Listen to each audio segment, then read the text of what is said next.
वालेकुम अस्सलाम जी। जी मसवाक बेच बाजी जिन्ने कोई दवे, कोई 10 दवे 20 दवे, जिन्ने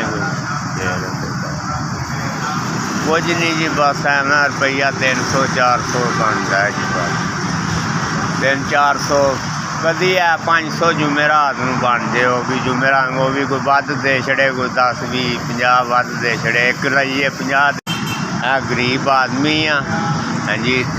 4 मेरिया बच्चियां ने जी, एक रही है, 3 ने निकाह कर छड़े जी।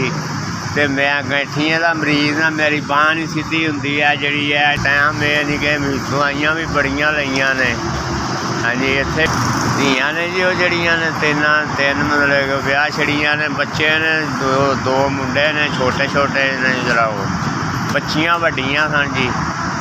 तो अपना मेहनत मजदूरी करने पर वो नहीं पूरी पैंदी जी हाँ जी।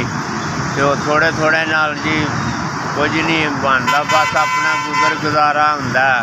जो इंज भी होंदा, कभी हांडी भी नहीं पकदी हैगी हाँ जी।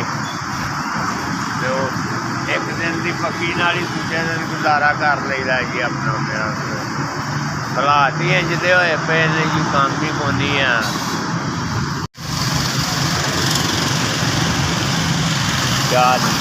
4,000 जी जी। अल्लाह पाक जी उन्होंने खैर करे, उन्होंने बच्चों की भी खैर करे। अल्लाह पाक उन्होंने तंदुरुस्ती से सेहत दे, ज़्यादा तो ज़्यादा देने की तौफीक करे अल्लाह पाक। उन्होंने 4,000 रुपया दिता है। मेरे गरीब से मेरे कोई 10-15 दिन लंघ जाएंगे खुले, मैं सौदा लै लाँगा अपना जी। कोई 8 अल्लाह पाक इन्होंने खुश रखे, तौफीक करे जी। SBS जी अल्लाह भला करे जी, तुहाडा खैर होवे तुहाडी जी। गरीब का भला कीता है जी, अल्लाह पाक तुहानू खुश रखे जी। मारो